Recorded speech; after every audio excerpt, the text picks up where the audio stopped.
नमस्कार स्वामी भक्तांनो, स्वागत आहे तुमचं आजच्या नवीन स्वामी संदेश कथेमध्ये। तुम्हाला माहीत आहे, आपण आपल्या चॅनेलवरती स्वामी समर्थांच्या आयुष्यातील काही घडलेल्या कथा सांगत असतो। या कथा तुम्हाला तुमच्या आयुष्यातील दुःख, वेदना, कष्ट कमी करण्यास मदत करतात। स्वामी म्हणतात, बाळा, हातातील सगळी कामे बाजूला ठेव आणि फक्त 10 मिनिट वेळ दे आणि ही कथा पूर्ण ऐक। हा संदेश आम्ही तुमच्यासाठी पाठवलेला आहे, त्यामुळेच हा तुझ्यापर्यंत पोहोचला आहे। तुझ्या आयुष्यात जे पण संकट आहे, खाली कमेंट करून सांग, नक्कीच ते संकट दूर होईल। स्वामी म्हणतात, बाळा, ही संकटे म्हणजे तुझ्यासाठी परीक्षा आहे। याच परीक्षेत तुला पास व्हायचे आहे आणि जर तुझ्या परीक्षेत पास झालास तर तुझे दुःख आणि वेदना कायमच्या बंद होतील। मी या बाळाच्या चॅनेलचा रूपात तुझ्यापर्यंत माझा भक्तीचा प्रसार करत आहे। या सर्व कथांमधून तुझे आयुष्य सुखकर बनवण्याचा प्रयत्न करत आहे। त्यामुळेच या चॅनेलवरील कथा तू नियमित ऐकत जा, तुझे नक्कीच कल्याण होईल। आता आजची कथा सुरुवात होईल, ती तू नीट ऐकून घे आणि त्यातून तुझी इच्छाशक्ती मजबूत कर, तुझे कल्याण होईल। अवधूत चिंतन श्री गुरुदेव दत्त। एका लहानशा गावात एक शेतकरी राहत होता। नाव त्याचं तुकाराम। साधा, प्रामाणिक, देवभक्त आणि मेहनती माणूस।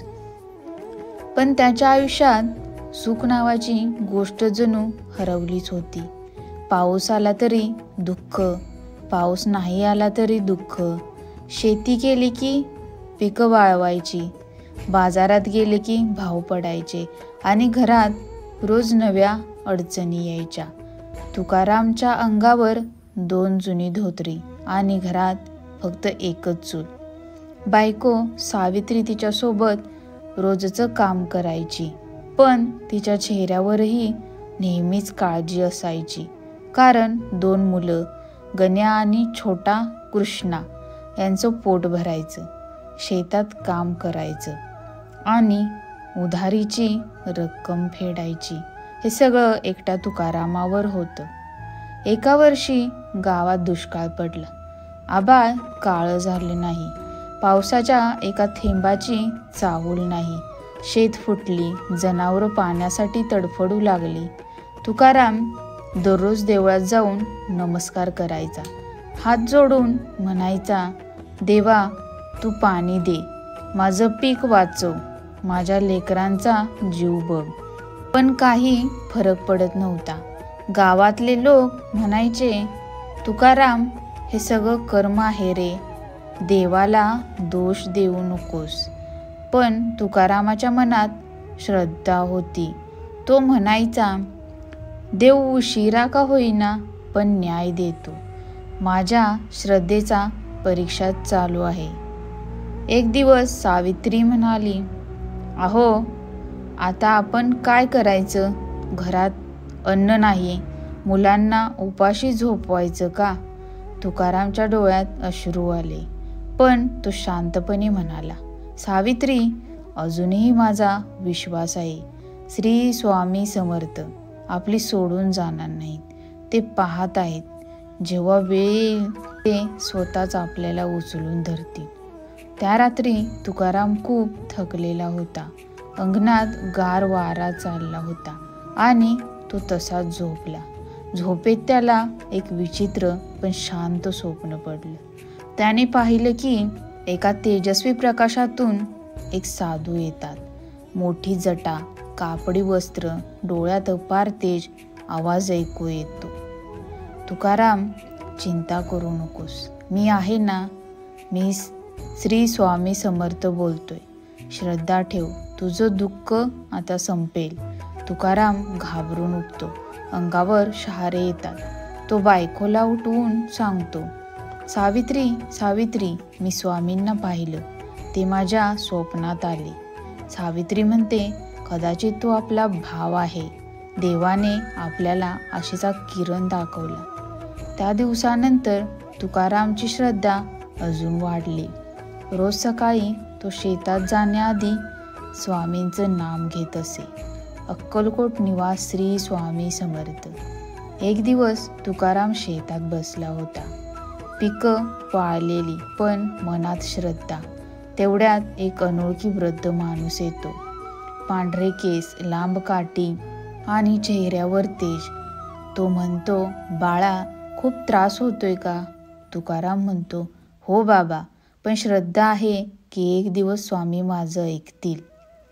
तो वृद्ध हसतो आणि म्हणतो, त्यांनी ऐकलं आहे बाळा. उद्यापासून तुझ्या शेतात पाऊस पडेल. पण तू आजच एक काम कर. गावच्या बाहेर असलेल्या जुन्या वडाच्या झाडाजवळ जा. तिथं तुला एक लहान दगड दिसेल. त्याला नमस्कार कर आणि म्हण, स्वामी समर्थ माझे आधार. मग बघ काय होतं. तुकाराम चकित झाला. वृद्ध अचानक गायब झाला. तो विचारात पडला. पण श्रद्धेने दुसऱ्या दिवशी वडाजवळ गेला. तिथं खरंच एक दगड होता. त्यावर हलकसं स्वामींचं रूप दिसत होतं. त्याने नमस्कार केला आणि म्हणाला, स्वामी समर्थ माझे आधार. त्याच रात्री गावात विजा चमकल्या आणि दुसऱ्या दिवशी मुसळधार पाऊस पडू लागला. गावकरी धावत आले. सगळे म्हणाले, तुकाराम, हे काय चमत्कार झाला? तुझ्या शेतात सर्वात आधी पाऊस पडला. तुकाराम फक्त हसला आणि डोळ्यात पाणी घेऊन म्हणाला, हा माझा चमत्कार नाही, हा स्वामींचा कृपादृष्टी आहे. पावसाने पिकं उभी राहिली. काही महिन्यात तुकारामच्या शेतात हिरवं सोनं फुललं. बाजरी, ज्वारी, हरभरा सगळं पिकलं. तोच गावातला सर्वात गरीब शेतकरी आता सर्वात मेहनती आणि नशीबवान म्हणून ओळखला जाऊ लागला. पण तुकारामचा अहंकार नाही वाढला. तो म्हणायचा, मी काही नाही, हे सगळं श्री स्वामी समर्थांचं देणं आहे. रात्री गावात लोक यायचे त्याच्याकडे. कुणाला आजार, कुणाला संकट, कुणाला मनशांती नसायची. तुकाराम सगळ्यांना म्हणायचा, स्वामींचं नाम घ्या, श्रद्धा ठेवा, ते तुमचं ऐकतील. एका दिवशी तुकाराम आणि सावित्री अक्कलकोटला गेले. स्वामींच्या मठात गर्दीतून मार्ग काढून ते पुढे गेले. त्या क्षणी स्वामींच्या मूर्तीसमोर उभं राहिल्यावर तुकारामच्या डोळ्यातून अश्रू वाहू लागले. त्याला जाणवलं की हेच ते रूप आहे जे स्वप्नात आलं होतं. तो हात जोडून म्हणाला, माझे स्वामी, तुमच्यामुळेच आज मी उभा आहे. माझ्या कष्टांना अर्थ आला. त्याच क्षणी त्याच्या मनात एक आवाज आला, तुकाराम, तुझं कष्टाचं सोनं झालं, पण आता इतरांचंही दुःख हलकं कर, सेवा कर, भक्ती कर. तुकारामचा आत्मा हलला. तो गावात परत आला आणि आपलं आयुष्य इतरांना मदत करण्यात वाहून घेतलं. पावसाळ्यानंतर गावात सगळीकडे हिरवळ पसरली होती. आकाश निळं होतं आणि शेतामध्ये पिकं डोलत होती. तुकारामचं शेत गावात सर्वात सुंदर दिसत होतं. सगळे म्हणत होते, तुकाराम, तुझ्या पिकाला काही देवाचा हात लागतंय असं वाटतं. तुकाराम हसत म्हणायचा, हो, पण तो देव म्हणजे आपले श्री स्वामी समर्थ आहेत. त्यांनी माझं आयुष्य बदललं. त्या वर्षी तुकारामने इतकं चांगलं पीक काढलं की त्याची सर्व कर्ज फेडली गेली. सावकारांनी त्याला म्हणलं, तुकाराम, तू तर चमत्कार केलास रे. आम्हाला वाटलं होतं तू उधारीतच बुडशील, पण तू उलट आमचंही मन बदललंस. तुकारामने विनम्रपणे उत्तर दिलं, मी नाही केलं बाबा, सगळं स्वामींचं आहे. तो आता दररोज सकाळी शेतात काम सुरू करण्यापूर्वी स्वामींचं नाम घेई. शेताच्या एका कोपऱ्यात त्याने लहानसा दगड ठेवला होता. तोच तो वडाच्या झाडाजवळ सापडलेला दगड. त्या ठिकाणी तो रोज दिवा लावत असे. गावातील लोक येऊन त्याच्याबरोबर नामस्मरण करायचे. हळूहळू त्या ठिकाणचं नावच पडलं स्वामींचं ठिकाण. पुढच्या हंगामात तुकारामने पुन्हा शेती केली. यावेळी गावात काही भागात पाऊस कमी झाला. पण तुकारामच्या शेतात मात्र नेहमीसारखं ओलं होतं. लोक म्हणायचे, तुकारामच्या शेतात पाऊस वेगळा पडतो काय? एका दिवशी गावचा सरपंच तुकारामकडे आला आणि म्हणाला, तुकाराम, तू थोडं सांगशील का तुझ्या शेतात काय करतोस? तुकाराम म्हणाला, मी काही खास करत नाही. रोज सकाळी स्वामींचं नाम घेतो आणि काम करताना फक्त त्यांचं ध्यान ठेवतो. श्रद्धा ठेवा, सगळं साध्य होतं. सरपंच हसला, पण त्याच्या मनात विचार आला की हा साधा शेतकरी एवढं बदलतोय म्हणजे काहीतरी नक्की आहे.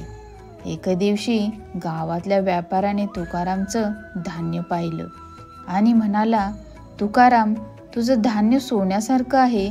मी शहरात विकायला नेईन, तुला दुहेरी भाव देतो. तुकाराम आश्चर्यचकित झाला, पण मनात विचार आला, हे सगळं स्वामींचंच कृपा आहे, पण मला माझ्या नफ्यातून काही भाग स्वामींच्या सेवेत द्यायला हवा. त्याने ठरवलं की नफ्याचा अर्धा भाग तो स्वामी मठात दान करेल. त्या दिवशी संध्याकाळी त्याने लहानशी पूजा केली आणि मनात म्हटलं, स्वामी, मला जसं उचललं तसं इतरांचंही कल्याण करा. त्या रात्री पुन्हा स्वामी त्याच्या स्वप्नात आले.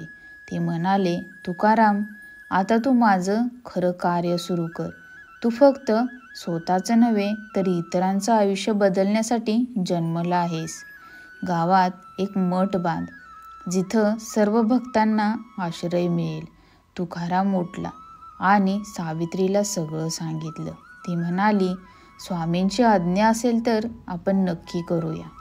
तुकारामने गावातल्या लोकांना बोलावलं. माझ्या भावांनो, स्वामी महाराजांनी सांगितले की इथे त्यांचा मठ बांधायचा आहे. तुम्ही सगळे मिळून मदत करा. सुरुवातीला काही लोक हसले, काहींनी दुर्लक्ष केलं, पण जेव्हा तुकारामने आपल्या शेतीतून मिळालेल्या पहिल्या उत्पन्नाचं अर्धदान दिलं तेव्हा सगळ्यांना त्याचा भाव कळला. मठाचं बांधकाम सुरू झालं. प्रत्येक विटेवर श्री स्वामी समर्थ असं नाम लिहिलं जाई. कामगारांना जेवण, पाणी, विश्रांती सगळं तुकाराम स्वतः देत असे. काही महिन्यात मठ तयार झाला, लहान पण अत्यंत पवित्र. उद्घाटनाच्या दिवशी गावभर उत्सव साजरा झाला. सगळे म्हणत होते, तुकाराम आता फक्त शेतकरी नाही, तो स्वामींचा सेवक झाला आहे. त्या मठाच्या उद्घाटनानंतर तुकारामचं भाग्य आणखी फुललं. त्याच्या शेतीतून उत्पन्न दुप्पट झालं.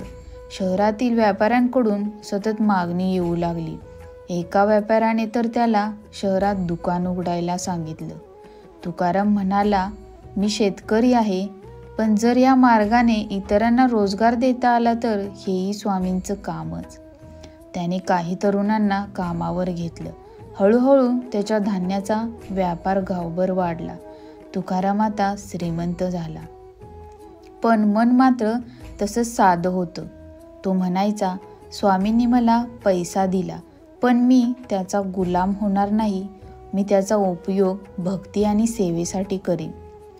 एकदा तुकाराम शहरात जात असताना वाटेत त्याचं गाडीचं चाक तुटलं. त्या रात्री पाऊस जोरात पडत होता. तो एक झोपडीत आसरा घेतो तेव्हा एक वृद्ध साधू तिथे येतात आणि म्हणतात, बाळा, थोडं पाणी मिळेल का? तुकाराम लगेच उठतो. आपल्या बाटलीतलं शेवटचं पाणी देतो. साधू म्हणतात, तू स्वतः तहानलेला असताना मला दिलंस.